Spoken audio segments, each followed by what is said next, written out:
Hello there, Scorpios. I hope you guys are doing well. When I was shuffling out this spread for this month, I saw two images. And your reading is very similar to Cancer's reading. Because I see, like with Cancer's reading, I saw like a child at the beach. With your reading, I see a woman at the beach, okay? So I feel like the energy might be a continuation or might be very similar thematically. And it also might be echoing the same types of themes, okay? So let me just talk to you about the images first. I feel like there are two images, but they're both echoing the same theme.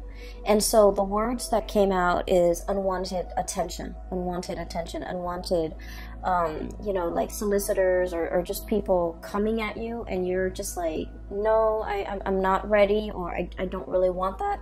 So that's coming in. So the first image that I saw is I see a nice beachy scenery. It's really beautiful. It's really serene. It's not too hot, not too cold. There's wind blowing, so you get a little bit of a sea breeze. And I see this this beach, and right at the shore, okay, so right where the water hits the beach, there's a woman. She's got her water shoes on and she's jogging. Like she's jogging, she enjoys the sea breeze. She's just there on her own. She just wants to be left alone, and she's jogging. She has her headphones on, right? And then I see her jogging for a really long while. She has stamina. She has, you know, the strength to continue on. And then I see this young man. He's like, he's wearing like board shorts. He's on a bike, you know, one of those trick bikes that a lot of young men or young or teenagers ride, and they do like wheelies and they do, you know, tricks. So he's on one of those. He sees her, and then he's like biking alongside her, trying to get her attention, trying to talk to her. So keep in mind, this woman's got her headphones on or earphones on, and she's running. She's just minding her own business. He comes in, like literally swoops in, and tries to engage her in conversation. And you know, she knows that he's interested in her. But she's like answering some of the questions, but she doesn't stop. She keeps going. She keeps going. And then the scene kind of cuts out. So I don't know if he leaves her alone or what, but I feel like she keeps going, and he's like still biking alongside her. So when I saw this, I was like, you're definitely getting a lot of attention from your environment. Some of it could be like unwanted attention, you know, getting a lot of suitors, getting a lot of people wanting to be around you, and especially people who are popping out of the woodworks. They scope you from afar, and then they kind of beeline it for you, and they might interfere with your schedule. They might interfere with your time. They might interfere with your alone time more than anything, because I feel like this woman is not getting the alone time that she needs, okay? And then the second image that I saw is very similar. I see this woman in her backyard. She's got a yoga mat on the ground, and she's like, you know, in the lotus position, trying to meditate, working on her breathing techniques, trying to clear her head. And it seems like it's like on a Sunday in the morning. She's, you know, got the day to herself. She's in no rush, so she's just meditating. And this butterfly comes by, and it's like fluttering near her, and she sees it, and then she closes her eyes, just, you know, so she doesn't get distracted. And then it hovers around her ears, and then her nose, and then her head. And she doesn't swat it away. She tries to like ignore it. You know, she tries to like, it's not doing anything malicious or mean towards her, so she tries to just ignore it. And yet it keeps hovering around her space, and you can see her getting distracted, okay? So those are the two images that I'm seeing in your environment. And once again, you know, going with the theme of, you know, unwanted attention, I've already mentioned that I just feel like a lot of people will be demanding your attention. Situations will demand your attention. I do see a lot of distractions coming in from family members, okay? And you guys are kind of like the pillar of stability in your family unit, okay? You're the one that other people come to for advice. You guys give very, very good advice. You're the one that people come to when they're in a jam and they need you to somehow bail them out of a tough situation. Like literally bailing them out of jail, bailing them out of a crisis. If they have a flat tire, instead of calling AAA or their insurance carrier or, you know, a tow truck, they call you. Because you guys are just, they know that you're very dependable and they know you will always be there. So, you know, I feel like some people have no business calling you, but they do because you're kind of the person that they trust, okay? So I feel like you do it, you want to help, you want to step in, you want to intervene, and you want to alleviate a situation because you understand that whoever's calling you, they might not even be family members, but they might not have like anybody else in their world to help them with these things, and so they call you. So in a way, when we're entrusted with responsibilities, or when other people really trust us and they can confide in us and they come to us for advice or for help, it can be very flattering, right? It can feel like, oh, okay, this person really puts their trust in me. It can feel very flattering. It can feel very good. However, if it's a situation where it's not about self-help, it's not about self-sufficiency, it's more about, you know, having a crutch that this person relies on, it can be very detrimental. So I feel like it's really important for you to kind of draw your boundaries. Demarcation, okay? Like demarcation comes up. It's really important for you to focus that time on self-care, self-help, and teaching somebody how to do something versus coming to their rescue every single time. So I feel like we need to kind of look at a situation a little bit more objectively and leave our feelings out of it, and to figure out, you know, why is this person relying on me for these things, you know? Shouldn't they have somebody in their lives that they can ask for help, or shouldn't they learn to be self-sufficient?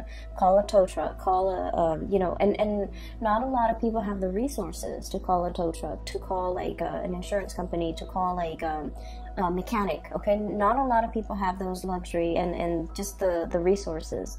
And so I feel like on an innate level, you understand that they've fallen on some hard times and they need to get back on their feet. So you try to do everything that you can to help a situation. But I feel like it's not just something as straightforward and as clear cut as like getting a flat tire and they're calling you. I feel like it's an emotional response. It's an emotional crutch. It's an emotional way of doing and pattern that they are repeating, where they can't really take care of themselves. And so they might reach out to you to take care of that part of themselves. Does that make sense? So it's really important to understand the difference when someone is in real dire need versus when somebody is just constantly, you know, have you on speed dial, have you through text messages, constantly reaching out and trying to get that attention, okay? I feel like there was a situation in the past, okay? And every couple of days, this person would be coming into the picture. And I feel like you're, right now, something happened in September, and your lack of response has them very down in the dumps, okay? I have here the 5 of Cups. This is a situation where somebody's not able to bring their best to a situation. They come with a lot of drama, with a lot of issues. They're not self-sufficient emotionally and physically, and they're just like constantly relying on other people. And the game gets old, okay? This whole concept about, you know, woe is me, it gets old. And then many people in their lives, in their social circle, have called it quits. They just can't handle this codependency. And so I feel like you're dealing with somebody who has driven people away, who has fallen on some hard times, emotional hard times. And I feel like, you know, they're constantly reaching out because, you know, their inner circle have seen them have seen their unhealthy behaviors and these patterns, and they're no longer around with these people. And so they're kind of reaching out to you. You might be, you know, the last resort, or you might even be sort of like that emotional crutch, okay? So I feel like you guys are smart enough. Emotionally, you're very, very, very intelligent. And I feel like a lot of the times, out of courtesy, out of just your own sense of like moral duty, I feel, you help people. Even though you know that they're prone to this type of behavior, you help them because you care about them, okay? You don't want to hurt anybody. And I feel like none of this is lost on you. It's like you know what they're about, and you know it's not right, and you know it's not a good behavior, and it's not a good pattern to enable, but you do it because you feel like, okay, they could need this. They could need this favor from me, and it doesn't detract so much from me, but it will help them. And so you do it, not because you're a fool, but because you care about people. And I feel like something has happened where you are putting your guard up, okay? They're coming in, this unicorn, kicking up a cloud of dust, or I'm sorry, this horse, not the unicorn, kicking up a cloud of dust, you know, coming with some type of a calamity. It's always like somebody who's got a lot of drama in their lives. There's always some type of a, there's always some type of a chaos or some type of a time-sensitive issue. Like a lot of drama is what I'm seeing. A lot of hoof beats and drum beats and a lot of noise and calamity in their wake. And I feel like you're sensing that it's coming intuitively. You guys are sensing that there's something coming into the picture. And you're at a point where your guard is up, your walls are up, you're demarcating, you know, that line in the sand. And you're just like, no, I'm here in a state of zen. I need to work on myself. I need to be emotionally present for myself. I'm not in a position to help you. And in the process of, I feel, withdrawing, you know, withdrawing the attention, withdrawing the love and the affection, and just not wanting to engage with this person anymore, and not wanting to, you know, feed into this, okay, and creating this enabling behavior or even this pattern of codependency, I feel like they might have lashed out and they might have said like a lot of hurtful things. So we have here the Five of Swords, and this is a situation where too much has been said. This is the aftermath of some type of a conflict, okay? The house is destroyed. There's smoke rising from the air. The earth is barren. And this person, rather than feeling remorse, they're like, it is what it is. You know, you hurt me, I hurt you. You withdraw affection from me, I withdraw affection from you. And I will decimate or desecrate everything that's in my way. So I feel like you're dealing with someone who's, the word spoil comes out, and needy and spoiled, and someone who wants to win at all costs, okay? They don't care that the village, the civilization gets destroyed. They just want to have it their way, and they want to come out the winner. And I feel like there was a situation where you might have withdrew. You might have, you know, cut back on the communication, cut back on that, the enabling that pattern. You drew your mark in the sand. And I feel like somebody was not happy, and I feel like they might have tried to egg you on, or they might have tried to, you know, do a lot of things for attention getting, okay? Reverting to like childish behavior, attention getting, and things like that. And I feel like this isn't somebody who is on the forefront of your world in the month of October, but you're going to hear bits and snippets about them. And I feel like it's going to make you, it's kind of like validation and proof that I'm so glad I withdrew. I'm so glad I'm no longer in it. And I'm so glad that person is no longer in my life. So you're getting some type of validation where your intuition was telling you all along to kind of like, you know, put an end to this, sever the situation, cut ties. And I felt like you cared about them. You don't want to hurt anybody. And so you kind of let it, you know, drag on. And then whenever you put a stop to it, you're getting immediate validation, especially for the month of October 2019, that it was the right thing to do. I did it at the right time, because, you know, they kind of spiral out of control. I'm seeing this spiral of smoke, and I feel like there is somebody who's not able, when they're not able to get the attention that they want, they revert to, you know, very self-defeating behaviors, okay?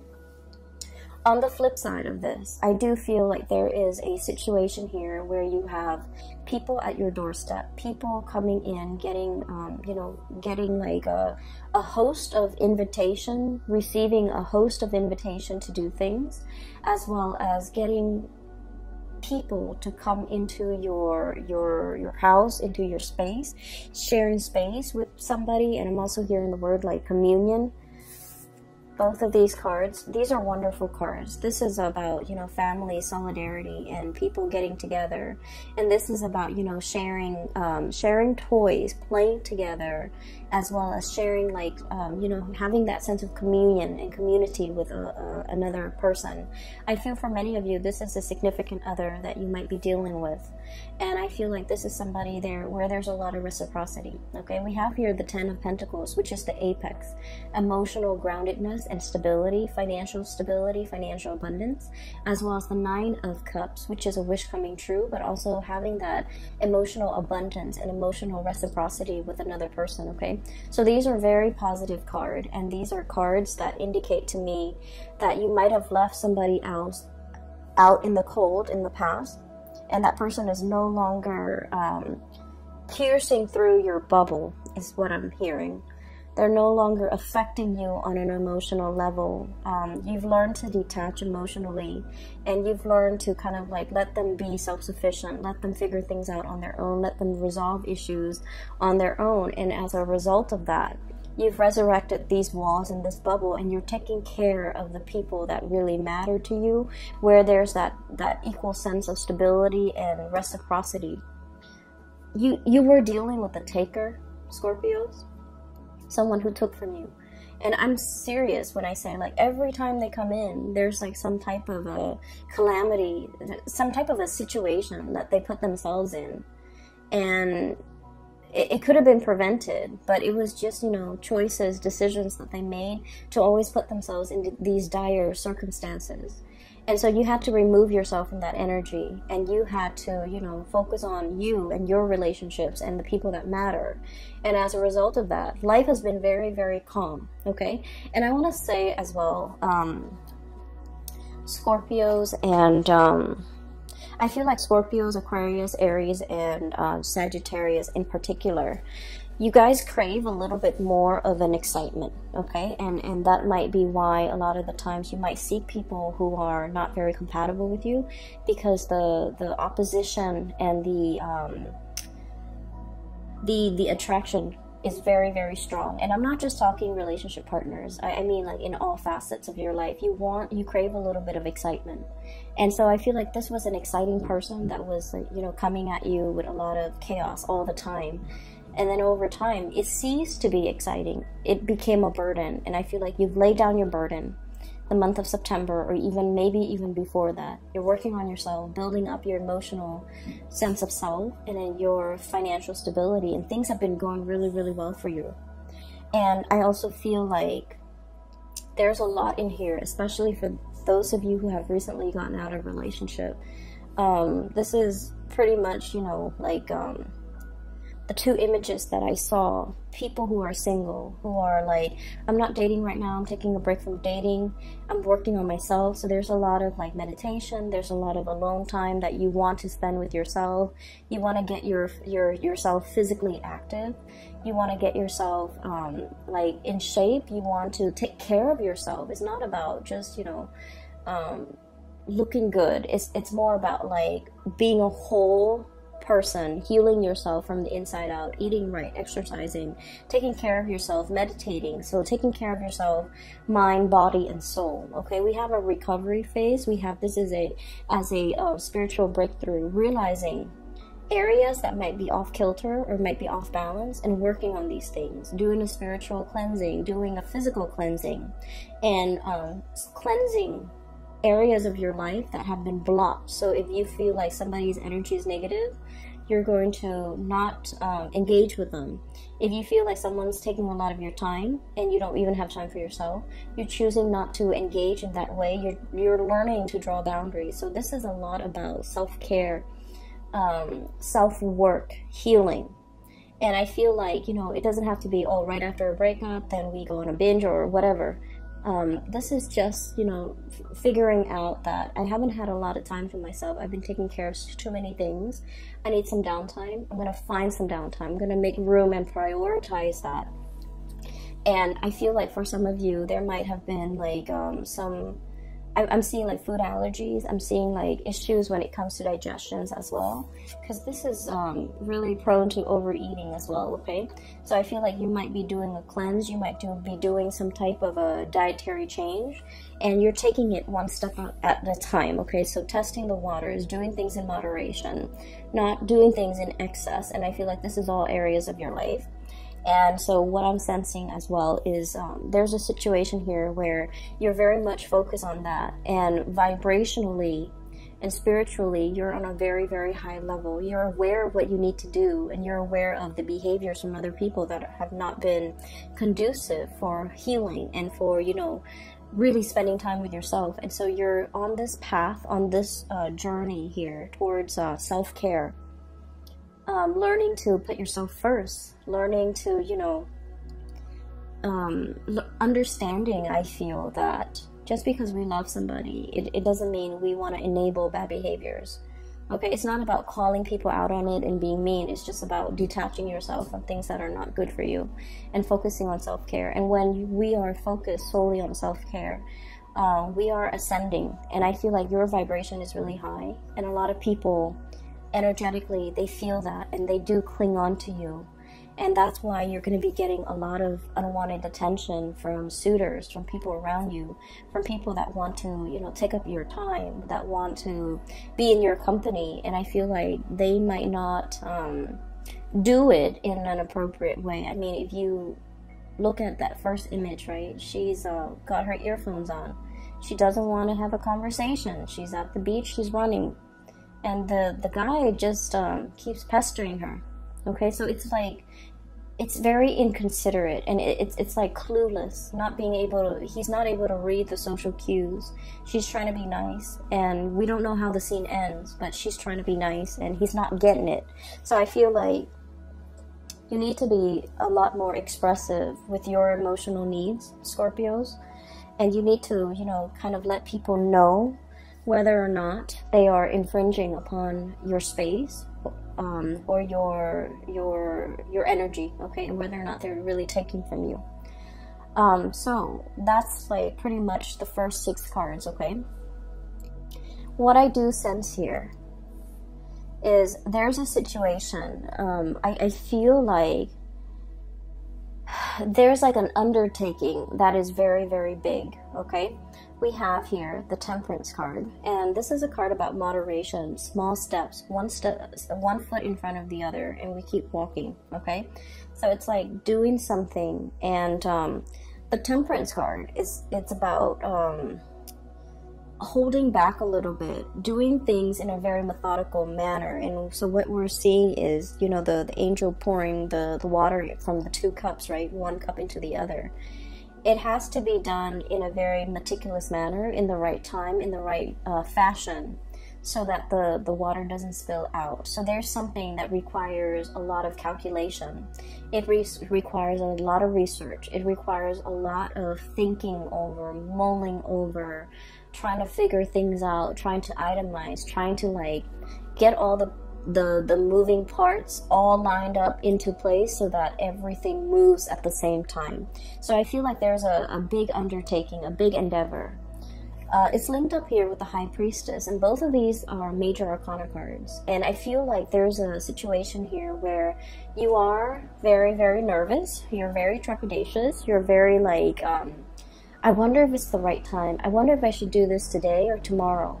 And I feel like you're trying to go with your gut instinct, okay? You guys have like a really strong sixth sense about you. Even if you don't believe in, you know, metaphysical teachings, or even if you don't meditate, you guys have a very, very strong sense of like intuition, divine timing, knowing when something is right.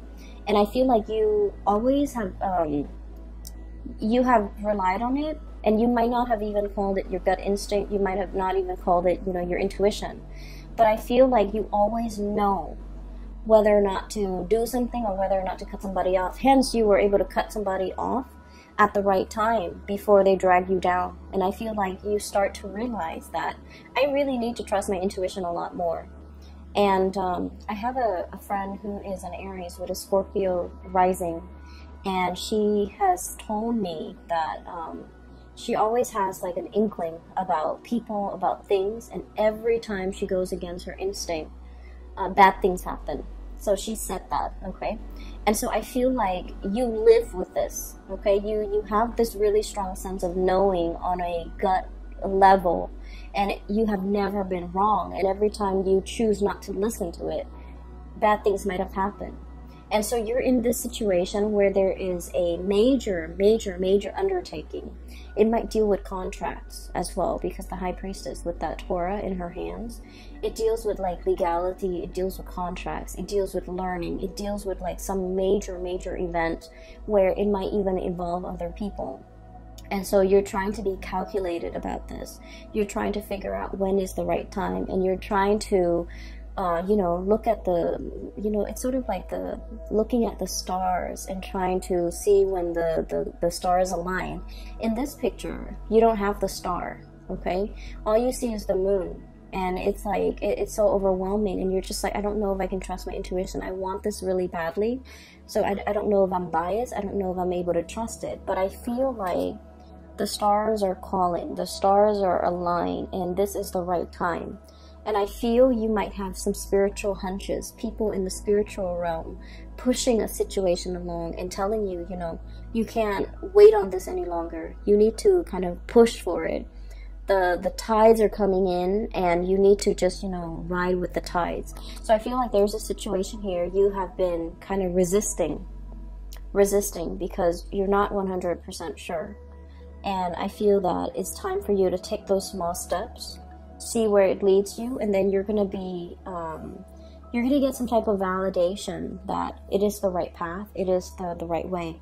Because I see you mulling over the situation, and water signs in general take a really long time for their emotional state to kind of match up with their mental or physical space. So like you might feel like, oh, physically I'm okay with it, but then emotionally you're not. So you have to like wait for everything to catch up, everything to be in sync before things start moving, before you make those actions. And so I feel like there was a situation you've been thinking over for the past 3 months, for the past 3 weeks, even 4 months, 4 weeks, whatever it is. And I feel like it was a weighty decision, okay? A lot of thoughts were weighing on your mind, and you needed some time to take care of all the other areas of your life before you can choose to walk down this path or choose to go forward with this endeavor.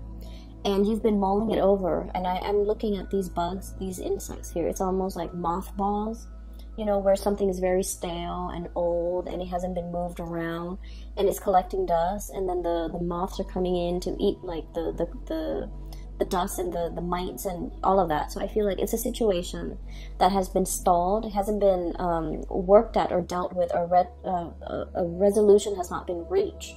And so it just lingers, it just stagnates. And so I feel like the universe is telling you, one step at a time, make the gesture, okay? Get some air, get out of the house, start moving. Once you start moving, once you take those small steps, it doesn't have to be a giant leap. You're not jumping over a cliff. You're not jumping to the other side of the earthly divide. You're just taking small steps at a time, getting your feet wet, learning new things.